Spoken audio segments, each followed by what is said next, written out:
Austin, can you just kind of talk about what you guys take from the Alabama loss? I know there's disappointment, but what's kind of the good and the bad from Saturday that you take? Yeah, you're right. We were disappointed. But I think it definitely, putting us number one team in the country, built some confidence, especially because we competed and played at a high level. Played a lot of clean football, speaking offensively. But I just think we need to take that moving forward and just move what we did into that game and go forward and play like that against South Carolina. Austin, how much are you seeing the improvement in the run game from your angle? How much better do you got?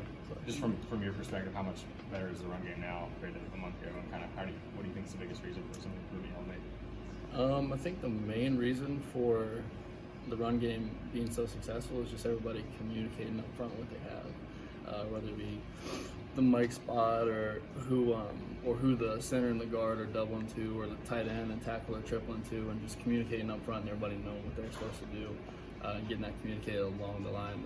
I think is why the running game has progressed so much. When you came to Tennessee, did you think you would develop into such a good blocker? No, not exactly.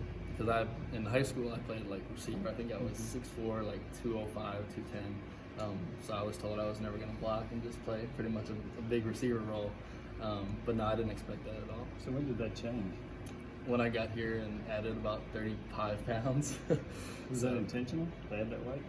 Yeah, I always planned on getting bigger, but I never thought that my role would be as run heavy as it is. But just like everybody else, I'm just trying to do my job out here. When do you think you became a good blocker? How long did that take? I think it's my sophomore year, when Ethan was here, he taught me a lot about the game, taught me a lot about hand placement, and just being able to be physical out there, honestly, because I came in as a freshman and it was a whole different ballgame from high school. My sophomore year, I started becoming a good blocker, and then I was hurt a little bit throughout the next year. And then this past year, after I got my body right, just going out there and being physical every play, I think that's when it just all started to develop. You mentioned getting your bio, you got cast Thomas, you with the sleeve. It seems like you got something on every in practice. So how much time are you spending in the treatment room? How much are you having to kind of tough it out at this point in the season? A lot. One thing for this team, we have really good players, but we don't have a lot of great depth yet. Obviously that's going to develop over time. But we just got to do what we got to do. Like for me, speaking for myself, I got to stay in the training room and just stay healthy so I can go out there and play on Saturday. Also, when you look back at the running game success against Alabama, when you see that on film, does that give you some confidence moving forward or taking on some other teams? Definitely, because speaking for myself, the outside linebackers we played against, Anthony Jennings and number 24, I can't remember his name, but they're one of the two best outside linebackers that will play against all season. So personally, for me, blocking those guys and doing a good job and doing well gives me confidence going into South Carolina and whoever else we play the rest of the season. Also, how do you make sure you guys don't let Saturdays, the missed opportunities, the officials, that kind of stuff linger into this week and for the preparation of South Carolina? Has Pruitt kind of addressed that in early in the week on kind of flushing it and moving forward? Yeah, we came in on Sunday, watched the film, talked about it in team meeting, and it is what it is. Can't go back and change it. So we're not really worried about. Obviously we're disappointed about the Alabama game. We're hoping we could have won that game. At least put forth a better effort towards the end. But now we're just looking forward to the future right now. Also, that Tim Jordan run for the first down where the pile's being pushed, he kept running, got the first down. But what does a play like that do to the juice, energy, momentum of the team? Oh, it's a confidence booster. Being able to push a whole pile, I think it was like 6 or 7 yards, after it already got stopped, and then Big Trey and Wani, all those guys pushed him. It was definitely a confidence booster. Your record is what it is, but you don't play any more ranked teams the rest of the season.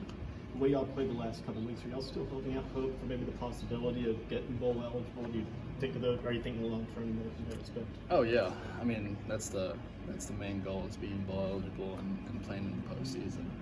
But we just got to take it 1 week at a time. We got South Carolina this week, so that's what we're worried about. What is it about this series that produced such close? The last several games with South Carolina have gone down to the wire. What stands out in your memory about this series, and just why has it produced such close games as a few years?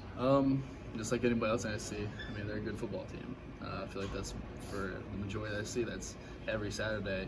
If it's a SEC rival or an SEC game, just in general, that it's going to be a tough game. Everybody has good players, and everybody's coached well. A lot of the big runs Saturday seem to come to the left side of the line. Just what's your assessment of how well Trey's been playing here in a few weeks and kind of setting the tone over there? I mean, Trey works his butt off. He's a great guy, great teammate, and he just wants his team to be successful at the end of the day. So, any credit for the left side of the line is, I mean, he's a big part of it. How much do you associate yourself with the offensive line? Even though you play tight end, I mean, you're doing so much blocking. How much do you associate yourself with that group? I like to think of myself as almost like a glorified lineman because I get to catch balls here and there.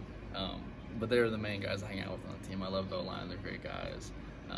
But yeah, I just like them, I just try and do my job, and I hope the run's successful at the end of the day. There have been times in the past where Alabama kind of bullied Tennessee at the line of scrimmage. That was not the case on Saturday. Is there some confidence that is derived from that? No, I definitely think, just from watching when I was a little bit younger, that Tennessee used to get bullied a little bit by Alabama. I can't even really say that, but no, we went out there Saturday, and once you get past the A and the Crimson and all the fans in the stadium, and you get that out of your head, they put their pants on the same way we do. You know, we just got to go out there, and we were physical with them. We punched them in the mouth, and I know the score wasn't that great at the end of the game, but they definitely know that they were in the ball game with us. So how encouraging is that? It's very encouraging because Alabama's obviously the number one team ranked in the country. So saying that we played with them almost the entirety of the game and we're really physical with them, I definitely think that that's confidence builder for the whole team, just considering the fact that they're the number one team in the country. Austin, the fourth and goal play was obviously a mess in what happened there. How did offensively do you guys flush that play, move forward so that everybody's on the same page, trust, and all those things? I mean, I think Coach Pruitt talked about it was just a miscommunication. So, like I was talking about earlier, we just got to communicate better up front between whether it be the quarterback to the running back to the tight end to all the old linemen, the receivers.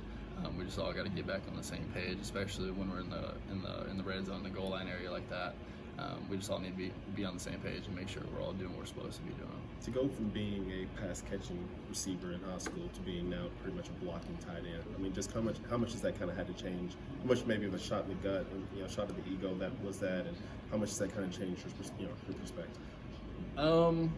I mean, it was a lot different because I thought I was going to come in here and catch a bunch of balls and be the next Jason Witten, but I obviously that didn't happen, and I'm just playing my role. I'm just doing what I'm supposed to do, doing what the coach is asking me, whether that be lined up at fullback or playing a little H-back stuff, playing out in the slot, blocking, or even catching a route here every once in a while. I'm just trying to do my job. Two more guys. When did you start to enjoy blocking, or do you enjoy blocking? No, I enjoy blocking. I enjoy being physical. It's a massive part of the game, and if you're not physical, then I'm going to tell you, you're probably going to get dominated out there. So I definitely find joy in making my block and being physical with whoever I go against. I take pride in it. It's just like a one-on-one battle. Like Coach Pruitt talks about, I want to dominate my box. And whether it be me and the outside linebacker or me and the defensive end, I want to dominate him every play for the success of the play. Was there a time or a play, a game where you took a ton of personal confidence that, yeah, I can do this. I'm physical enough to do this? I think the BYU game when we ran stretch, I think 16 times in the same game. So we lined up in the same formation. I kept coming across and just kept dominating the guy in front of me. So it was definitely one of those